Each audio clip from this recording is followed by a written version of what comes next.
цвете. Силният вятър носеше едно малко семенце и го посади в земята до един голям камък. Но там имаше и тиква, на нея това не й хареса.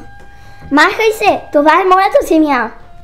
Малкото растение се оплашило и се скрило зад камъка. Не след дълго долетяло едно птиче. Защо, Цвете, се криеш на сянката на камъка, така ще умреш? Ами мен много ме е страх от тиквата и не искам да изляза на слънце. Спокойно, тиквата вече те е забравила, тя вече гледа нагоре. Тогава на злата тиква и се родила малка тиквичка. О, моята хубава тиква, най-прекрасна за тиква. Магаре, ти не мислиш, че моята тиква е по-хубава от слънцето? Не, като стана гладен, ще я изям. Осел! Цветето пораснало и станало красиво и синьо. Не след дълго дошли баща и дъщеря.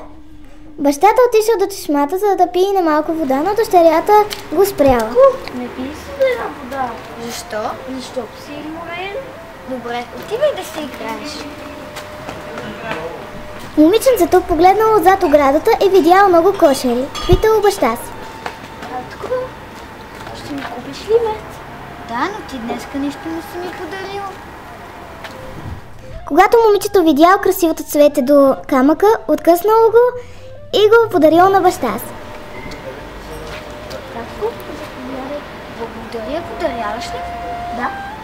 Ще го гледам все, когато пише някаква история с голяма любов. Малкото цветенце чуло някакво тупкане до себе си и попитал. Какво си ти там, дето тупкаш? Аз съм сърцето на човека. Той какво работи? Той ден и нощ пише разни истории и той теб ще те сложи в една ваза и ще те гледа с голяма любов. Аз съм най-щастливото нещо на света.